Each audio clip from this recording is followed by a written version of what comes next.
welcome back to my channel. As always, I am very excited for today's video, and this one, as you can tell from the title, is going to be a health and fitness Q&A. So I did ask these questions on my Instagram and Snapchat. I asked everybody to keep it health and fitness related, and a vast majority of you did. However, a couple of people did ask some questions that I will not be answering in this video because that's not the premise of this chat. I'm sure I'll do other Q&As in the future where I might answer those questions, but not today. Anyways, the reason I am doing a Q&A today is because if you saw in my last video, I mentioned that I'm ordering some new camera equipment and it still has not come in yet. So this video is still being filmed on my phone. Not the best audio, not the best video, I'm aware. And I have a lot of exciting content that I want to film, but I don't want to film it until I have the right equipment to have it come out the quality that I want it to be. So I felt like I should be getting all the equipment in the next couple days, so my next couple videos should be a lot better. But in the meantime, I still wanted to post something and keep myself on track. So I decided let's just do a nice little fun Q&A, and then all the very exciting content will be coming shortly. Anyways, before we get into it, if this is your first time seeing my face, hi, my name is Samantha, or Sammy for short, and I'm a certified personal trainer and weight loss specialist. So if that is of any interest to you, then please hit the subscribe button and notification bell so you can be informed when I upload all of my future content. You can also go ahead and follow me on Instagram and TikTok at Sammy for short. Now, with all that being said out of the way, let's jump in to the questions. So the first question I got was, what are some of the best ways to stretch your back and your legs? So really, in my opinion, that's going to be dependent on the person and depending on what areas you're trying to target. So there's some stretches that are really good for your hamstrings, and some are good for your hips. Some are better for your glutes and your quads.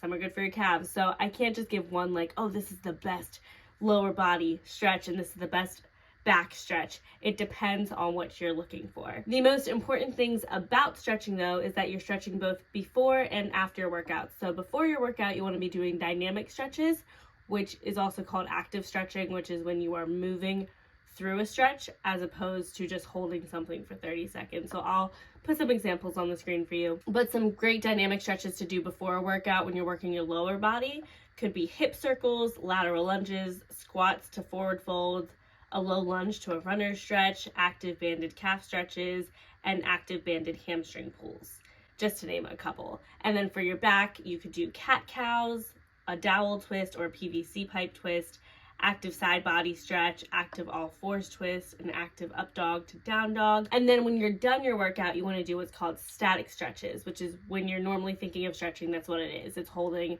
a certain pose and a certain stretch for about 30 seconds or so. Some examples of static stretches to do after a lower body workout could be a forward fold, straddle stretches, standing quad stretches or kneeling quad stretches, seated quad stretches, low lunges, runner stretch, wall calf stretch, butterfly, and a groin stretch. And some examples for static stretches for your back could be a supine twist, up dog, a side body stretch, or a back bend. Yes, those are a lot of examples. Those are just some of my favorite stretches to do, but there are plenty of other ways that you can stretch as well. And again, it really just depends on what particular area of your lower body or upper body that you want to be targeting. This person asked how to recognize physical imbalances that impact movement and growth. So the biggest thing I would say for that is listen to your body. I'm gonna say that for almost everything, even though we are trainers and we study this consistently and this is our job, you know your body better than I do.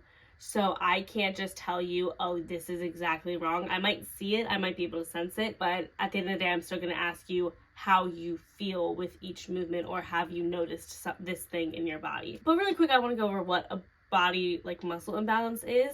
And so a body muscle imbalance would be when one side is stronger, weaker, larger, smaller, just different than the corresponding muscles on the other side of the body. And then a joint muscle imbalance is similar, but it's when one or more muscles that surrounds a joint becomes weaker, stronger, looser, or tighter than normal, causing your joint movement to be hindered. So the body muscle imbalances are usually something that you can visually see or feel within your body. The joint muscle imbalances are a little bit more intrinsic and something that an expert may have to help you out. And the causes for muscle imbalances are sometimes just natural development, especially us as humans. The older we get, the more that we just do things wrong. Like if you watch a baby do something versus how we do it when we're adults, like if you watch a baby pick something up, they spread their feet wide and squat down, keeping their back nice and straight. Like they do a proper squat. But as we're become adults, we start to just bend our backs and pick something up, which is not naturally how we're made to pick things up.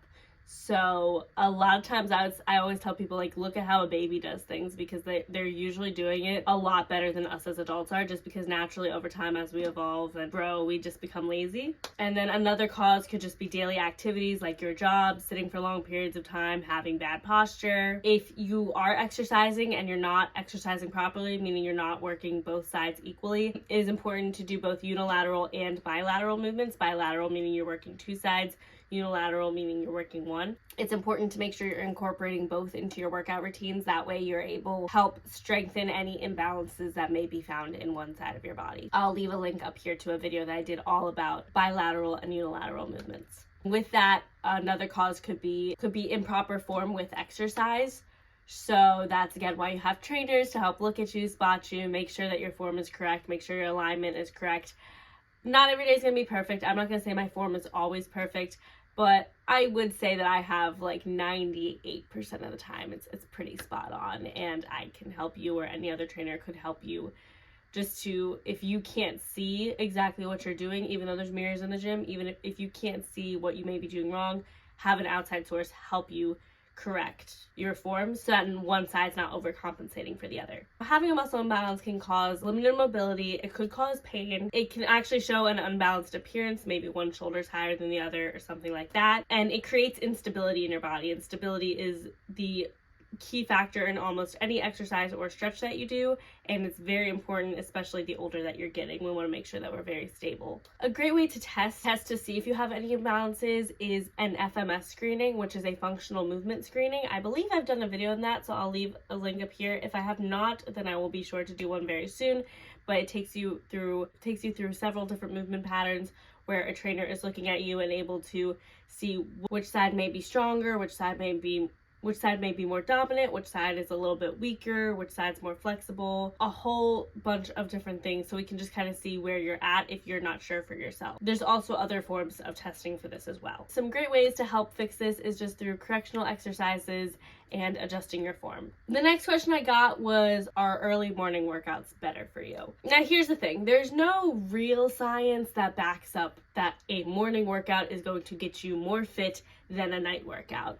At the end of the day, you have to do the workout that's going to fit in your schedule. And some people are morning people and some people are night people.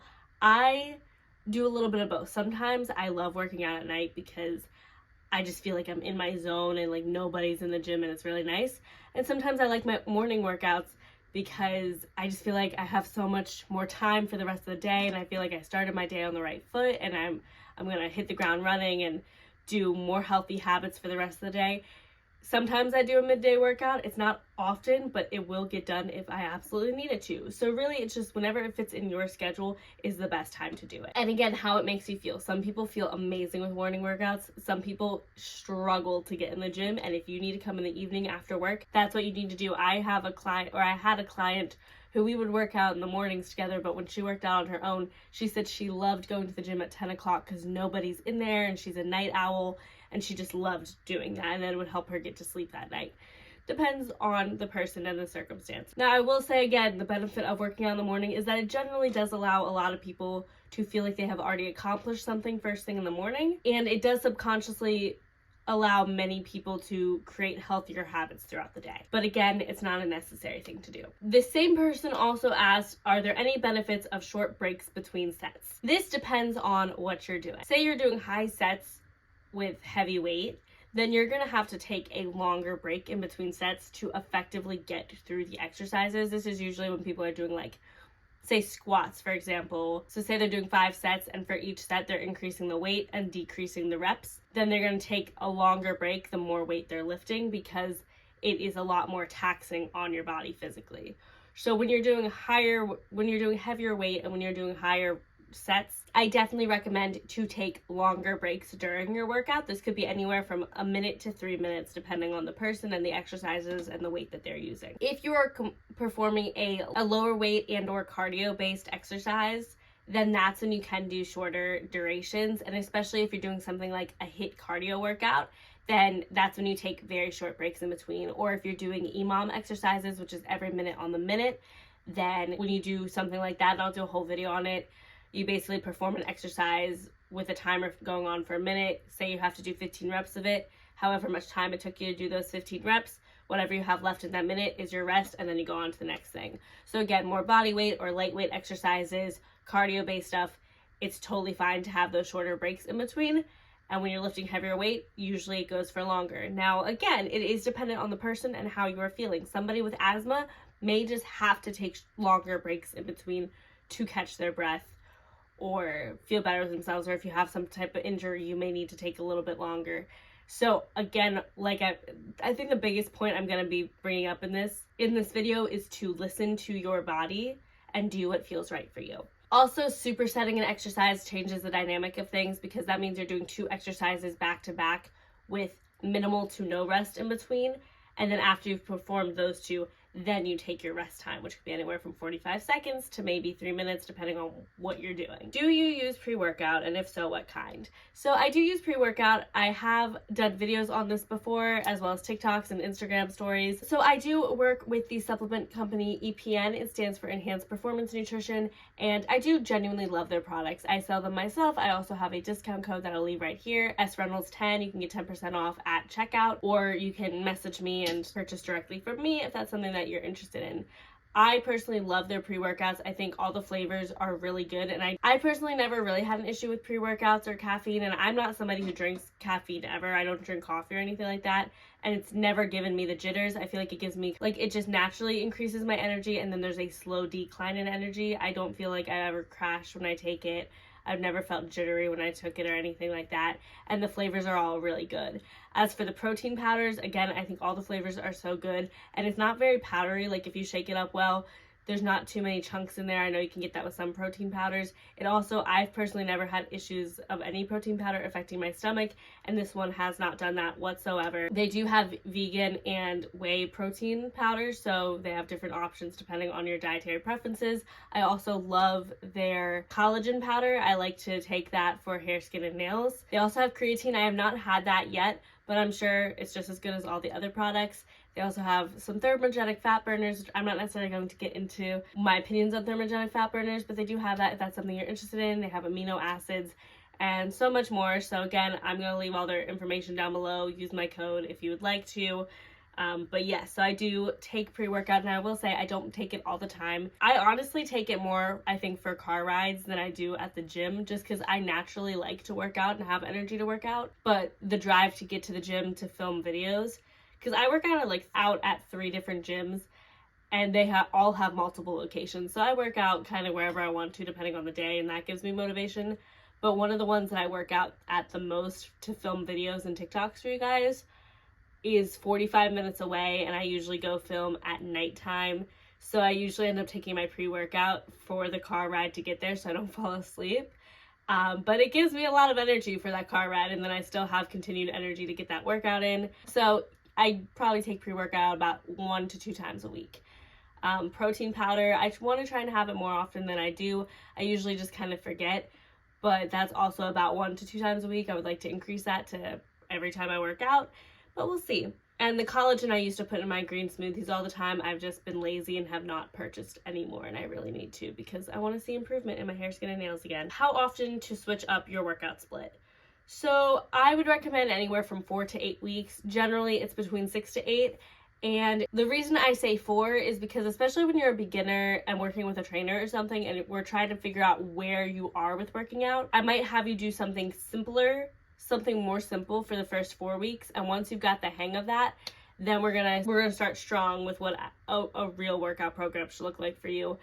And then we'll go for the 6 to 8 week span. The reason you want to give yourself a 6 to 8 week span is generally because you want to start working on getting stronger with that movement. So you don't just want to do it once and then not do it again for another month. You're not improving.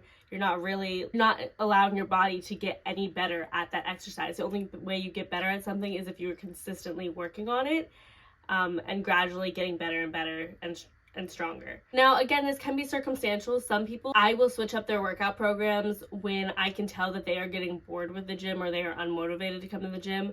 I switch up their workout program because something isn't working. So there's one time there's actually been 2 times I've had clients who were just getting really unmotivated, and they were doing a lot of strength training, which even though that was something they thought they wanted, it wasn't the thing that was getting them to come into the gym. And so I switched up their plans to do more HIIT-based or cardio-based stuff.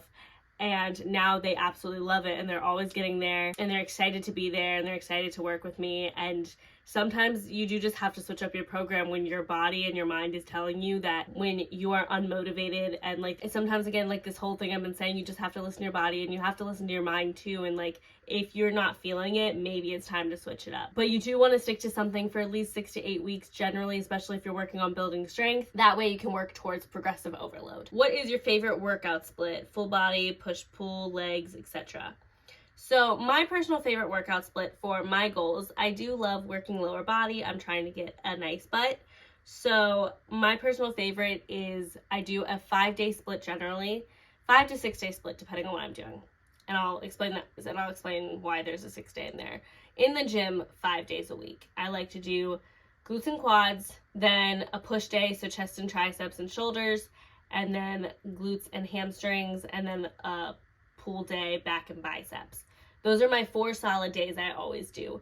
The 5th day depends on my goal around that time. So sometimes that 5th day is either a full lower body workout because I want to work a little bit more legs, and usually that's in my bulking season. I don't really have a bulking season, but that's usually what I do in the winter time, is add another leg day on, which will just be full legs, whatever I didn't get to do in that, whatever exercises I didn't get to do in that week. I'll do, if I'm in my like cutting phase or something, I'll probably add like a full body, either strength or usually like a HIIT based workout, some type of cardio based thing, because I'm not the best at getting cardio in, so I'll add that in. So those are my like 5 days. And then my 6th day is always some type of active rest day. So every week I usually go out dancing with my friends. And recently, the last couple weeks, I've been going line dancing. And let me tell you, that's like a crazy workout. But I also want to take some bachata classes, do some Latino dancing. I want to do some twerk classes. I've done some pole dancing classes that you guys have seen before. I like rock climbing. I'm really bad at it, but I like it. When the weather gets nicer, I want to go hiking. I like going on walks. So there's always some type of active rest. Yoga, like just there's always something that I'm doing that's not, it doesn't feel like a workout to me, but it really is a great workout. So 5 days in the gym, 4 solid days in the gym. There's a 5th day that I like to try and get in there, whether it's lower body or full body. And then my 6th day, which is my active rest day. And then I take 1 full rest day, which is usually on Sundays. Sometimes it's in the middle of the week, and then I'll just work out on Sunday. But I'm not gonna lie, there was one more question that my coworker asked me, but I completely forgot what that question was, and this was yesterday, so it's not on Instagram anymore. And either way, I'm using my phone to film this video. So unfortunately, he will not be getting his question answered in this video. Sorry, not sorry. I hope that provided you with some general knowledge on health and fitness. And like I said, I'm looking forward to all the content that's to come here soon with the new camera equipment and the audio equipment. There's just so many exciting things coming, so stay tuned for that. But if you enjoyed this video, please make sure to give it a thumbs up and comment down below any other questions you may have for me about health and fitness, any other videos you'd like to see from me in the future. And make sure you share this video with your friends. And that's it. So with all that being said, I'm going to go. But before I do, I want to remind you all to stay positive, be active, and most importantly, do what keeps you healthy.